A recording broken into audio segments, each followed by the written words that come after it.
നിങ്ങൾ ഏവരെയും സ്വാഗതം ചെയ്യുക എന്നതാണ് എന്റെ കർത്തവ്യം. ഏതൊരു കൂട്ടായ്മയ്ക്കും കൃത്യമായ ദിശാബോധം നൽകാനും അതിനെ നയിക്കാനും മികച്ച ഒരു നാടകത്തിലേക്ക് ഏറെ ആദരവോടെ സ്വാഗതം ചെയ്യുന്നു.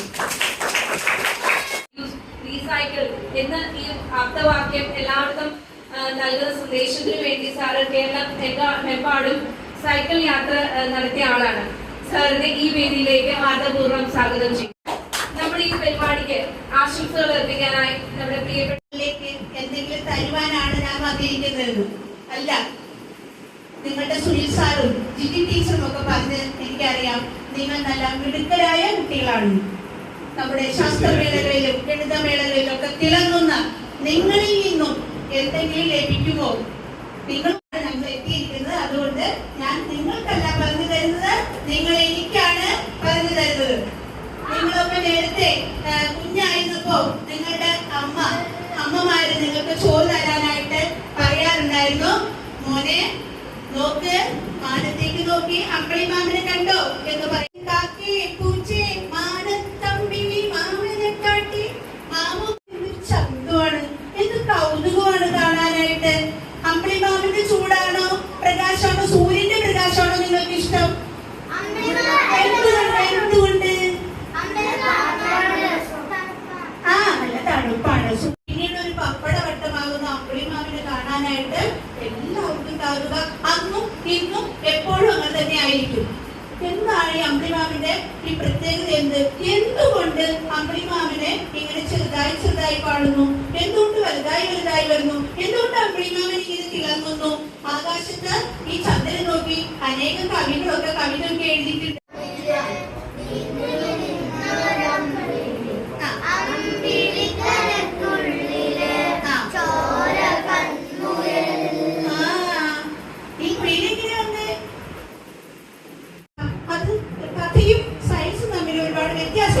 അപ്പൊ നമ്മൾ ഈ കഥ എങ്ങനെ വിശ്വസിക്കുന്നു? അത് ശരിക്കും മുയിലാണോ? ഇത് എങ്ങനെയാണ് മുയിലാണോ? ഞാൻ നോക്കുമ്പോ മുയില്, അത് ജയ്സൺ സാർ നോക്കിയാൽ ചിലപ്പോ മാനായിരിക്കും. ഇവിടെ നിങ്ങൾ തിരിച്ചു നോക്കിയാൽ വേറെ എന്തെങ്കിലും രൂപമായിരിക്കും. ഇത് ശരിക്കും അല്ല, ന്യൂട്ടന്റെ ചലന നിയമമാണ്. മനുഷ്യരാശിക്ക് കീഴടങ്ങുകയും ചെയ്തു. അവര് രണ്ടുപേര് ചന്ദ്രൻ കാലുകുത്തി, പിന്നെ ശാസ്ത്രജ്ഞൻ വാഹനവും. അദ്ദേഹത്തിന്റെ പേരെന്താണ്? Michael Collins. ആര് പിടിക്കലാണ് കേട്ടോ. അപ്പൊ ഇങ്ങനെ ചന്ദ്രനെ കീഴ്പ്പെടുത്തി. അവർ കണ്ട കാര്യങ്ങളൊക്കെ അവർ കേട്ട കാര്യങ്ങളായിരുന്നോ? ഗ്രാവിറ്റി. എന്താ ഗ്രാവിറ്റി? കിലോ വരും. എങ്ങനെയാ എനിക്ക് അത്ര ഭാരം ഉണ്ടായത്? അത് ഞാനൊരു 60 കിലോ ഒക്കെ വരും. എങ്ങനെ എനിക്ക് അത്ര ഭാരം ഉണ്ടായത്? കയ്യിലിട്ടാ പോരെ? ഞാൻ കാണിച്ചു തരാം. എങ്ങനെയാന്ന് നോക്ക്. വലിച്ചെടുക്കണം, എയർ കൊണ്ട് വലിച്ചെടുക്കണം.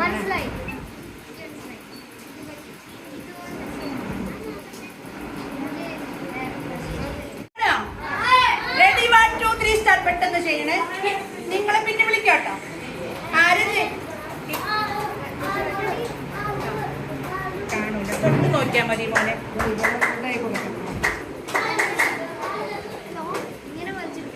അങ്ങനെ ഭൂമിയിലേക്ക് പേര് വലിക്കുമ്പോഴാണ് ഇത് വിളിക്കാറുള്ളത്. റെഡി 1 2 3 കൊടുക്കട്ടെ.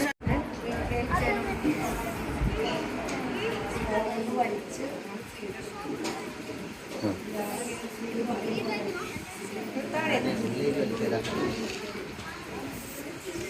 ഞാൻ കാണിച്ചു തരണോ?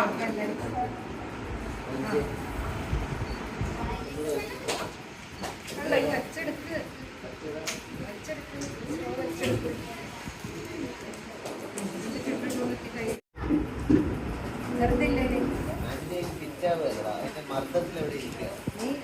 പ്രഷർ കൊണ്ട് അവിടെ ഇരിക്കണം. അതായത് നീ കണ്ടിന്യൂസ് ആയിട്ട് സക്ക് ചെയ്ത് വലിക്കണം. നീ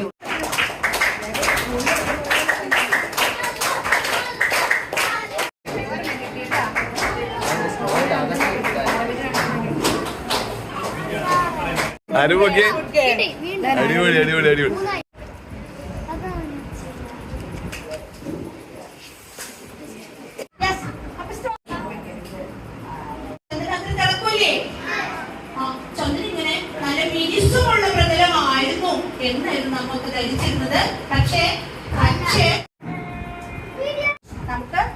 വയ്യാത്തവരുണ്ടല്ലോ, ഈ നമ്മുടെ ഇത് ശക്തമായിട്ട് എറിയണം.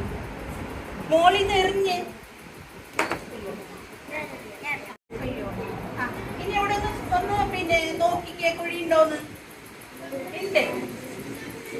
ഇത് കൊണ്ടായിരുന്നു. അയ്യോ കുത്തണ്ട, അങ്ങനെ അടുത്തൊന്നും വിളിക്കുന്നു. ഞാൻ കുത്തട്ടെ എന്ന് പറയുന്നത് ദൂരേന്ന് വലിക്കല്ലേ, ദൂരേന്ന് വലിക്കല്ലേ. അപ്പൊ അവിടെ വീണു, കണ്ട അവിടെ കുഴിയായി. കഴിച്ചോ കഴിച്ചോ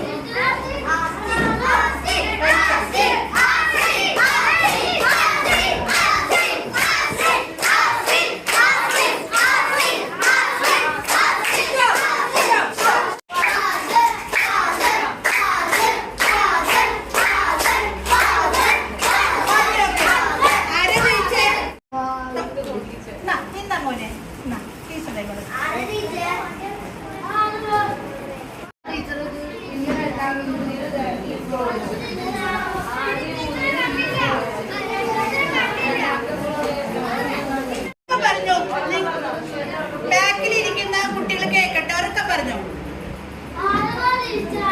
ശരിയാണ്, അതിന് കട്ടി കുറവാണ്.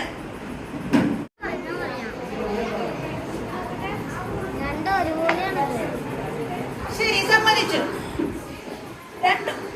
പൂർണ്ണചന്ദ്രൻ ഉൾമൂണ്ടയിലും നമ്മൾ ഹാഫേ കാണുന്നുള്ളൂ, ആ ബാക്ക് വശം നമ്മൾ കാണുന്നില്ല. അതെന്തായിരിക്കും?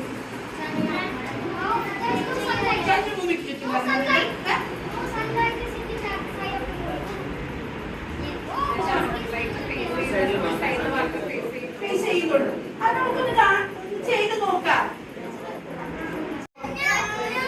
ഒരാൾക്ക് പോകാവോ? കറങ്ങനട്ടോ. നെറ്റിന്റെ മൂവ്മെന്റിന് എന്താ അറിയാ?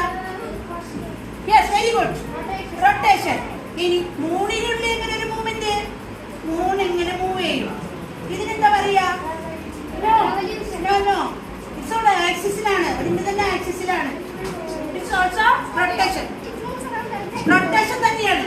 ഓക്കെ, ഈ മൂണ് ഇങ്ങനെ നീ അവിടെ നിന്ന് ഫേസ് നോക്കിയിട്ട് റൊട്ടേറ്റ് ചെയ്യണം പയ്യെ.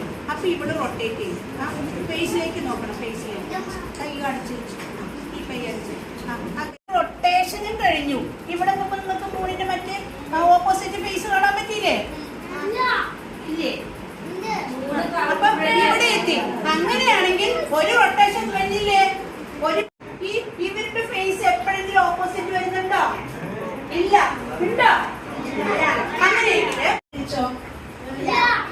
ശില്പത്തിന് വേദിച്ചോ? മറ്റേ കല്ലിന് വേദിച്ചിട്ടുണ്ടാവില്ലേ? വേദിച്ചിട്ടുണ്ടാവും. വെറുതെ വന്നവരൊക്കെ ഇത് തന്നെ ചെയ്തു. അതായത് ആ എന്ന അമ്പലത്തില് തൊഴ വന്നവരൊക്കെ ഈ മറ്റേ അന്ന് വേദന സഹിക്കാൻ വയ്യാത്തവര് അറിയാതെ ഉപേക്ഷിച്ചിട്ട് ആ കല്ലില് എല്ലാ ദിവസവും തേങ്ങ കഴിക്കുക, എല്ലാ ദിവസവും വേദന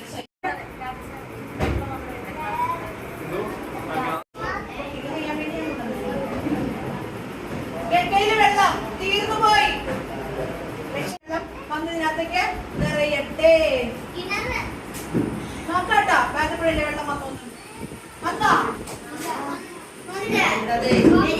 പമ്പയാ? പമ്പ പുണ്യ നദിയായിട്ട് നമ്മൾ പരിഗണിക്കപ്പെടുകയാണ്. പത്തനംതിട്ട ജില്ലയിലൂടെ ഒഴുകുന്നു. അപ്പൊ പത്തനംതിട്ട ഏറ്റവും വലിയ നദിയാണ്, നമ്മുടെ ആലുവയിൽ ഒഴുകുന്നതാണ്. നമ്മുടെ ആലുവപ്പുഴയുടെ തീരത്തുള്ള മനോഹരമായ സ്കൂളാണ് നിങ്ങളുടെ. വെള്ളം വരുമോ നോക്കാം.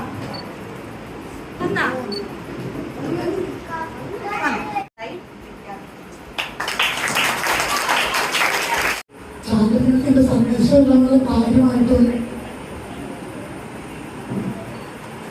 ബഹുമാനപ്പെട്ട ശീല ടീച്ചർ നിങ്ങൾക്ക് വലിയമായ മനോഭാവം കുട്ടികളിൽ ഉണ്ടാക്കുക എന്നുള്ളതാണ് ഇങ്ങനെയുള്ള ദിനാചരണം കൊണ്ട് ഉദ്ദേശിക്കുന്നത്. നമ്മുടെ ഭരണഘടനകളിൽ എന്താണ് ഇതിന്റെ ലക്ഷ്യം എന്നുണ്ടെങ്കിൽ ഇങ്ങനെയുള്ള ദിനാചരണങ്ങളിലൂടെ കുട്ടികളിലൂടെ ഈ ശാസ്ത്രീയ മനോഭാവം വളർത്തിയെടുക്കുന്നു. ഞാനൊരു ഭരണഘടന തോന്നുന്നു അല്ലേ? 7ാം ക്ലാസ് 7, 8, 9, 10 കഴിഞ്ഞ് കഴിയുമ്പോൾ മുമ്പോട് പഠിച്ചിരുന്ന ഫാത്തിമയെ കുറിച്ച് പഠിച്ചിട്ടുണ്ടാവും. ഫാത്തിമ ഇപ്പോൾ യൂസ് കോളേജിൽ ഡിഗ്രിക്ക് പഠിക്കാതിരിക്കുന്നു. ഫാത്തിമയും ഞാൻ ഗവൺമെൻറ് ആർട്സ് ആൻഡ് സ്കൂൾ പഠിപ്പിച്ചിട്ടുണ്ട്. ബാക്കി ഇപ്പോൾ ഡിഗ്രി ഫൈനലായിട്ടുണ്ടാവും സെൻറ്റ് സേവിയേഴ്സ് കോളേജിൽ.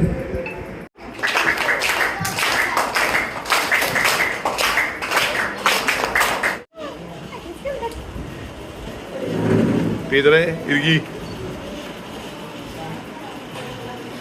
ഇത് ആദ്യമേ എന്റെ പ്രിയ കൂട്ടുകാരെ, എല്ലാവർക്കും എന്റെ നമസ്കാരം. ഇന്ന് ജൂലൈ 21. വർഷങ്ങൾക്ക് മുൻപ് ഇതേ ദിവസമായിരുന്നു മനുഷ്യൻ ആദ്യമായി ചന്ദ്രനിൽ കാലുകുത്തിയത്. അപ്പോളോ 11 എന്ന ബഹിരാകാശ വാഹനത്തിലാണ് അവർ യാത്ര ചെയ്തത്. നീൽ ആംസ്ട്രോങ് ആണ് ആദ്യമായി ചന്ദ്രനിൽ കാലുകുത്തിയ മനുഷ്യൻ. അദ്ദേഹത്തിന്റെ കൂടെ 8 ആൾക്കാരും ഉണ്ടായിരുന്നു. അടിയെന്ന് കൂട്ടുകാരെ, രാത്രി ആകാശത്ത് തിളങ്ങി നിൽക്കുന്ന ചന്ദ്രന് സ്വന്തമായി വെളിച്ചമില്ലെന്ന് നിങ്ങൾക്കറിയാമോ?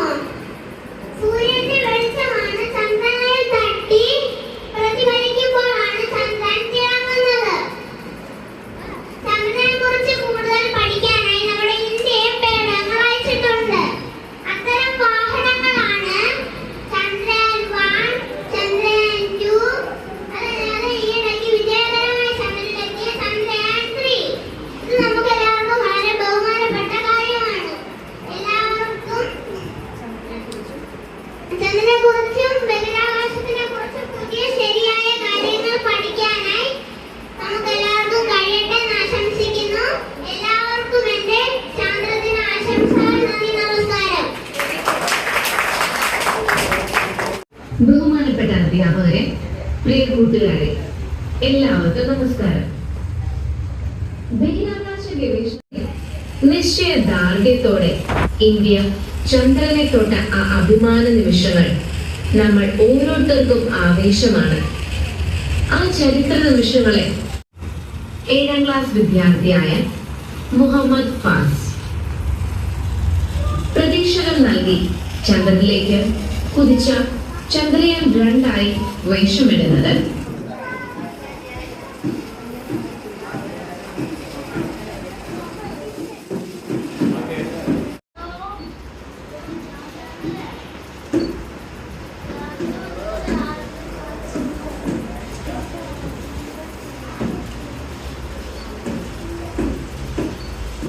നിങ്ങൾക്ക് മനസ്സിലാവുന്ന രീതിയിൽ ടീച്ചറും പ്രതീക്ഷപ്പെട്ടൊക്കെ നന്നായിട്ട് പറഞ്ഞു തന്നു. സാറും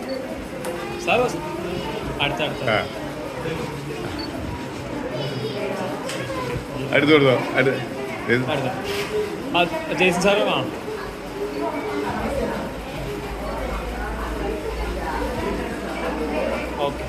നല്ലൊരു ടീം വർക്ക് നമുക്ക് ഡെവലപ്പ് ചെയ്യാൻ സാധിക്കുകയാണെങ്കിൽ ഒരു ശാസ്ത്രജ്ഞൻ ഒറ്റയ്ക്കല്ല ഒന്നും നേടുന്നത്, ഒരു ടീം വർക്കിന്റെ ഫലമായിട്ടാണ്. നൊബേൽ സമ്മാനങ്ങളൊക്കെ നേടുമ്പോൾ കണ്ടിട്ടുണ്ടാവും, ഒരേ സമ്മാനം തന്നെ പലർക്കായിട്ട് പങ്കുവെച്ചാൽ കൊടുക്കുന്നത്. കാരണം ആരും ഒറ്റയ്ക്കൊന്നും നേടുന്നില്ല. പൂർവികർ നേടിയ അറിവിനെ